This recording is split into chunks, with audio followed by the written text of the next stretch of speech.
Tuesday. Dr. Marina Mangano going over another yoga pose on this Tuesday night before my B-Power class at 5:30 at B-Love Yoga Studio. Tonight we're going to talk about bow pose. So traditionally this is a big heart opener, which means that your front body, the area that we like to protect and keep ourselves safe, is very exposed, it's very open.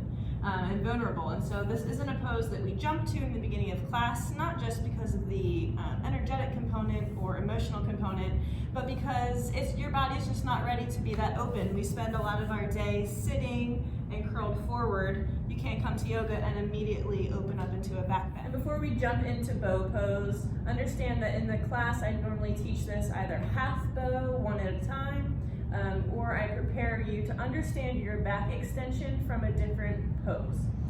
So just using Sphinx as an example, in these preparatory poses, if you already have pinching in the spine, I recommend walking your hands a little bit more forward. Allow your hips to follow so your back collapses towards the mat. Now you're bending at a different fulcrum so that the angle of extension has moved up a couple vertebrae. That may be a safer angle for you to then continue to add back body extension through extending the hips. Even in your cobra postures leading up to bow pose, if you're not comfortable with the back extension you have here, try working your hands more forward, but leave the belly down. The belly is the component here. So that's going to help change your extension.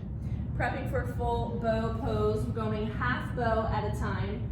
Palm extends forward and presses into the ground, so it's pushing me backwards. Bending the heel to the glute, flexing through the toes, reaching around, finding that, but not pulling it out to the side. So everything stays nice and central, midline. Use that hand to press you up. And then the neck has a lot to do with this. So looking relatively down towards the mat, and then retract. So get away from the ground, kick into the ankle, and press into the ankle as your hand is pulling the ankle towards your head. You'll notice my belly lifting and relaxing with air. In class, you'll hear me call this a buoyant breath. So if you lock the back into extension and breathe really high, you're adding compression into that part of the spine that you're already back bending into. So by relaxing and allowing the front body to propel you upward with a full belly of air, one, it lifts you, but it also decreases that imbalance between front body and back body. So half bow on this side, pressing the arms straight, knee is in line, close to my other leg, flex through the toes, gaze is right below my nose, and then retracted neck, so the back of the neck is nice and long. Kick into the hand as the hand pulls forward, breathing through the belly. When you're feeling warmed up and prepared for full bow pose, reaching for the heels, flexing the toes. Work with your neck first, so tuck the chin so your gaze is at the nose. Retract the neck away, shoulder blades down toward the hips. So even just staying in this pose in class is challenging. You are extending, you are releasing without the added compression of the bind. Adding the bind if you feel safe. I always say in my class, blow up through the belly, then kick into the hands as the hands pull into your full bow pose.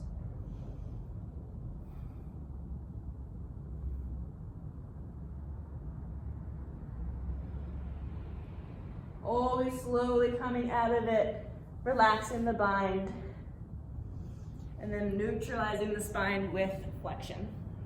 So you'll notice at the end of my pose how I added some full expression points. So I was allowed to open through the chest, extend my neck back, plantar flex the ankles, pointing the toes towards the ceiling while keeping my upright bind happening. I didn't have any pain. I knew I had that range. That's where I think a lot of people try to jump to first, but keeping yourself in that methodical position, tinker with it, shoulder blades back, legs are in line, belly breath is lifting and activating. And all of those things are basically to decrease back body compression. So compression through each segment of the spine is basically what happens when the bones back bend into each other. So lumbar compression, thoracic spine compression, cervical spine compression, and then even we created hip extension, adding in to that back bend. So when you're building into this, that's why I had you tuck your chin, make the back of the neck really long, decrease that compression on that entire sling of fascia, those groups of muscles, anywhere you can to help the expression of the pose. Once you safely have that angle of where you're extending from, and you can share extension from your hip, your spine, your T-spine, then adding in the neck and things like that. So give all of those preparatory steps and the modifications working up to full bow pose a try. And then of course, add your own expression, your own flair, and always wave down a teacher if you need help finding that comfortable, safe boundary for you. Have a great night.